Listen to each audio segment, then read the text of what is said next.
one phrase that we love using over here is that we're looking for clay, not pot. So we're not looking for somebody who's fully saturated or fully specialized in those things. We're looking for a spark.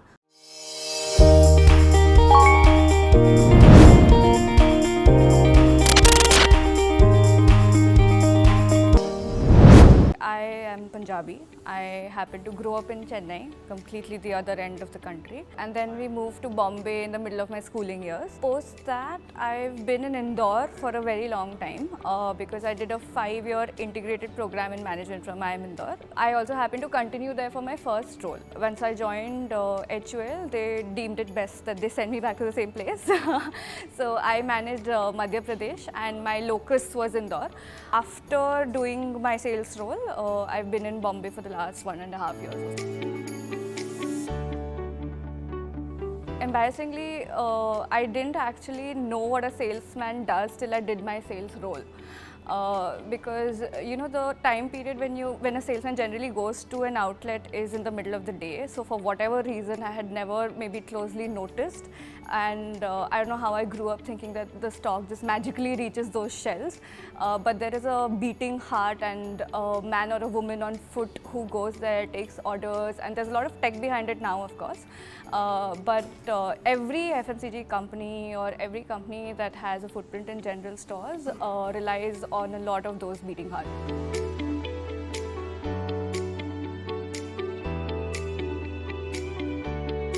It's almost a corollary to rigor or mehnat and dhoop mitti wala kaam, etc., which it is. But I feel like when you're at B school, we start drifting away from jobs which are perceived as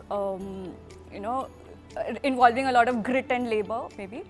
HUL brainwashes you back into recognizing the magic of those jobs, that the value of those 2 years is going to pay you off for the next 30 years of your career.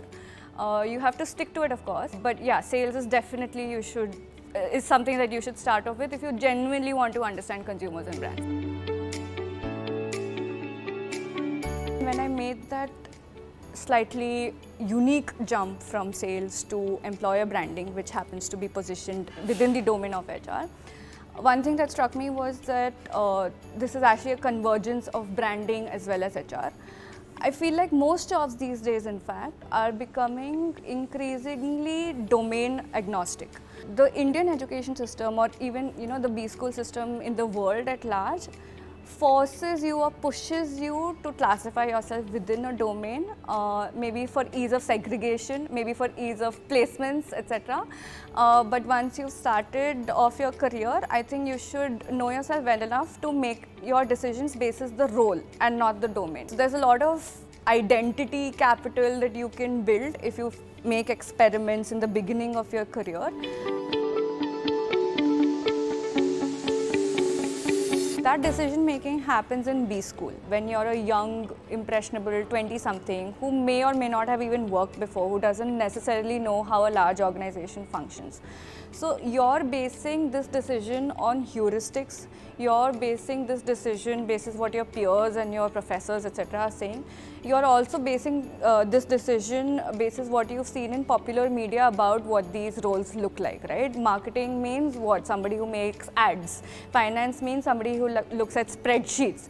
That's such a reductionist view of it. That's such a superficial view of it. Telling yourself that I will make up my mind after having done a little bit of these roles. Getting exposure to these roles is a better way of going about it. Organizations facilitate that a lot more now. They always have, but increasingly so, because we are also coming with this realization that people who have a cross-functional approach or people who have generalist learnings make much better, stronger leaders.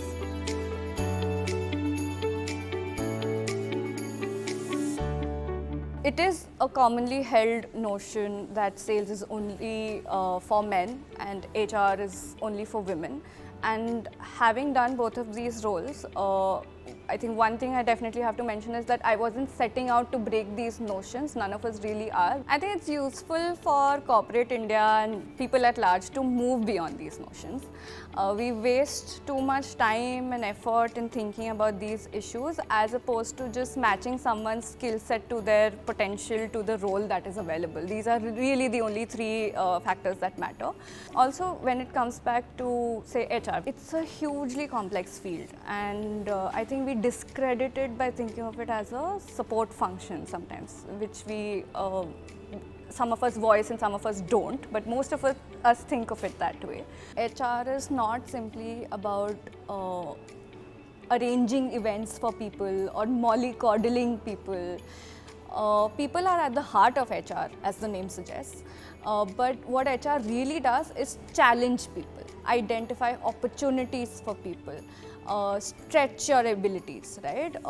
Identify what you're good at before you even know it. And there is, of course, a huge amount of science that goes into it. There's a huge amount of stakeholder management that goes into it. And it's a very refined and complex skill set. So I think anyone would benefit from a little bit of exposure to that. One phrase that we love using over here is that we're looking for clay, not pot. So we're not looking for somebody who's fully saturated or fully specialized in those things. We're looking for a spark in able to recognize a consumer's needs, having consumer love or obsession, whatever you want to call it. Also a spark in terms of your moldability or your ability to learn. And I'm not saying learn fast and fail fast and all of that. I'm saying just learn at whatever pace is okay for you, right? In a 40-year-long career, a lot of the skill sets that you'll end up learning on a daily basis don't necessarily come from what you've learned during B school. B school prepares you to get like a good kickstart to your career, to maybe accelerate it for the first couple of years, but then you have to constantly keep learning. Most people who do well during the later stage of their careers are people who are lifelong learners, right? So that's something we facilitate as an organization, and we're looking for people who understand this.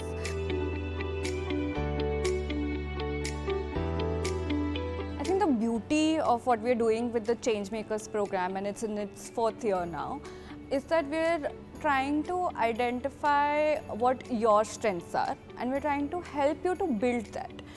Because we have a whole flank of people who have been through the same journey in some form or the other, who are here to mentor you, who are here to put you through classroom sessions and also immersive on-ground sessions. So I think it's a great place to begin your learning before even joining B school, right? It helps you crack pretty much anything, you know, from your B school academics to your placements, which is what the next 2 years are all about.